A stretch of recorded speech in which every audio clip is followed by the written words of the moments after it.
God calls us to grow in love of God and neighbor, reach new people, heal a broken world. John Wesley took the gospel to where the people were. We're continuing that tradition with your help. Since 2007, we've started 18 new churches and expanded 6 churches beyond their initial locations. The mission field is ripe for new churches, and the United Methodist Church in Minnesota is answering God's call. Reach, Renew, Rejoice is a plan to start new churches, revitalize existing churches, and move toward a future filled with hope.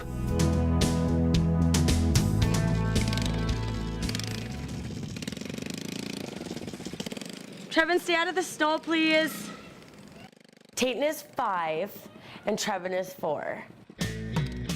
They're boys. They're gonna get dirty, they're gonna get in trouble, they're gonna have fun, and Mom's just gotta clean up after them. Tom and Christina Westfall and their family are part of one of our newest church starts. This is Spirit River Community in Isanti, about an hour from the Twin Cities. We first heard about Spirit River at Isanti Jubilee Days when they had their baby changing station. A simple idea, the church helping young couples make diaper changing more convenient at a town event. But for Tom, Spirit River Community offered something life-changing.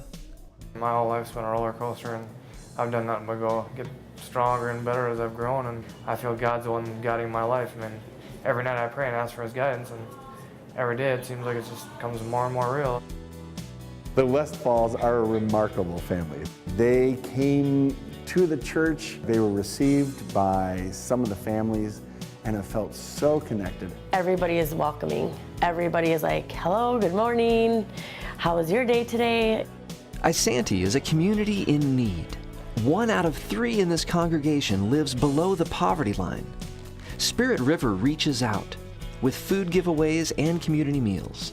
For some of these families, this is one of the few guaranteed hot, nutritious meals they can count on each week. The church is growing, with worship attendance now topping 120. And on May 18th, Spirit River became a chartered church in the Minnesota Conference. Over 68% of our congregation is unchurched and dechurched. So there are people out there in communities waiting for another United Methodist congregation to open its doors to meet people in different ways. New churches are sometimes born out of existing churches. Crossroads Church in Lakeville has grown from this initial site and added 3 satellite locations. We call these multi-site ministries. We're not standing inside a church because Crossroads is a mobile ministry. We're one church, many locations. Our first location was in Lakeville, Minnesota, where we started over about 20 years ago. And recently we started a church in Inver Grove Heights and in Minneapolis, and we're currently starting one in Elko New Market. My name's Adam. I am 38 years old. Church had been a part of Adam's life as a child, but his relationship with God has grown significantly in adulthood, especially as he faced one of life's toughest battles. One of the things that I was struggling with was alcohol use, and actually pretty heavy alcohol use. With the help of the new Crossroads Satellite Church here in Elko New Market, Adam found love and support. I'm forgiven because you were forsaken. And a small group study inspired him to change his life. Many different things happened to kind of change my life spiritually, but one large factor was actually our small group. It really made me think about stepping it up and really just kind of putting God first. Members here are growing in their love of God and supporting one another through difficult times. There is no brick and mortar church building in Elko New Market, at least for now. But these multi-site churches are reaching new people for Christ, thanks to your support. I feel very blessed by the Minnesota Annual Conference, and I hope to give generously and have our church give generously to bless even more churches, because when we plant churches, we know that churches that plant churches plant churches.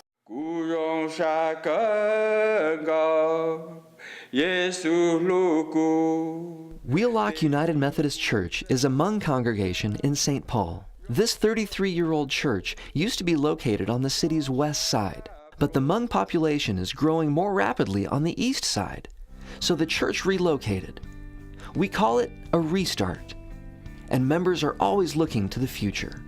We want to attract it to more younger generation, and we feel that the younger generation tend to lean toward more contemporary type of worship instead of a traditional worship. So we start to form band and use band as our music. What I've noticed is that we're constantly growing. The number of people that I see in service, are growing, and we're a loving church. We are very welcoming to other people. In addition to starting new churches, we will revitalize many of our existing churches. One method, the Healthy Church Initiative. Congregations throughout the state are embracing this process, and lives are being transformed. Amanda Mersman is one example. I have two great kids. My son is 12, my daughter is 5. Wells United Methodist Church is her church home, and she was watching it decline.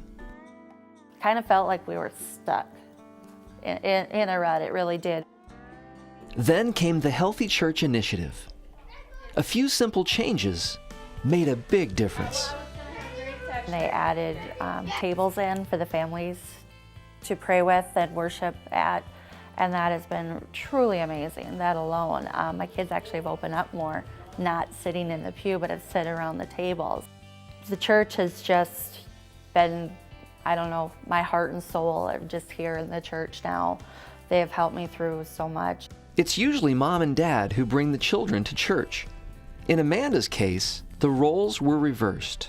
In the past, Catholic faith, and my wife was Lutheran. We were looking for an opportunity where we both could worship in a way that we felt God was calling us. And because of that, and because of the direction we came through with Amanda and her family, it was kind of a natural for us. Let's turn your neighbor and welcome each other to worship. There were many recommendations to help the church grow. Children and family was a huge part of those recommendations. So within that, we were able to get a grant from the congregational development funds for being able to bring on a part-time children and family coordinator. Rally Day was huge. I mean, people were coming in, seeing all these changes, and people that hadn't been here all summer were coming back and beginning to say, wow, something's happening. Before Park Rapids United Methodist Church embarked on the Healthy Church Initiative, there was a consensus about the state of the church. The congregation was in a spot, I guess, kind of in a state of flux. We were stagnant. We were going about our business without purpose. Michelle Pipcorn calls Park Rapids her church home. She's on the Radical Hospitality Committee. When it comes to making people feel welcome, she gets on-the-job training. Do you want potatoes, sweetheart? Please. Gravy too? Sometimes you don't know what those children's backgrounds are and what kind of home life they come from, so you just try to keep a focus on being a bright spot in their day. Michelle is active in the life of the church. A small group Bible study. With what you have thought of. Performing in the handbell choir. She volunteered to help with the Healthy Church Initiative. The HCI process, the Healthy Church Initiative process, did a survey to find out the needs that maybe there were things lacking, areas that were lacking in Riverside. One thing we've implemented here at Riverside is an usher and greeter training. It opens my eyes to realize that every single person deserves that same welcome here. The person that drives the Cadillac here or the person that has to walk.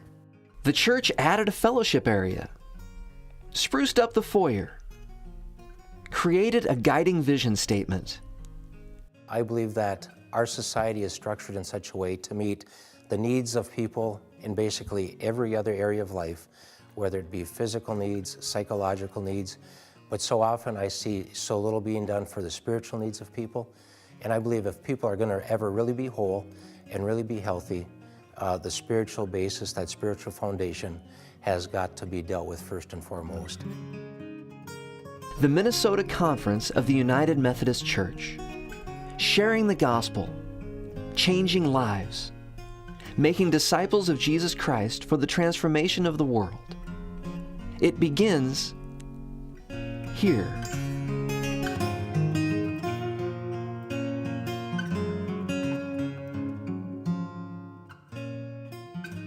The United Methodist Church is in the business of saving and transforming lives. From the early days of the Methodist movement in England, to the circuit riders who extended the movement into Minnesota, to the current stories you have just heard, we are a God movement that changes lives. The Reach, Renew, Rejoice initiative is all about focusing our energy and resources on saving lives, on reaching and discipling new people, on helping individuals from a variety of diverse cultures and backgrounds grow in love of God and neighbor, and on joining Christ's mission of redeeming and healing a broken world.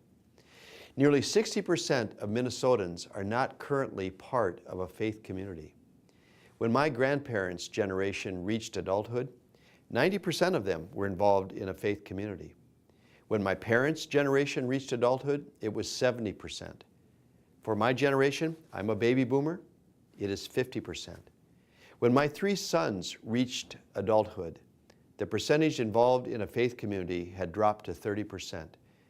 And it's estimated that by the time my sons' children, my grandchildren, reach adulthood, only 10% of them will be involved in a faith community. Reach, Renew, Rejoice is about creating a church for your children and grandchildren and my children and grandchildren. Our congregational development plan will require all of us to come together and offer our prayers, our action, and our giving. My wife Shar and I invite you to join us in leading the way. We believe God has brought this initiative and all of us together for a time such as this. What we do will shape the future of the United Methodist movement in Minnesota.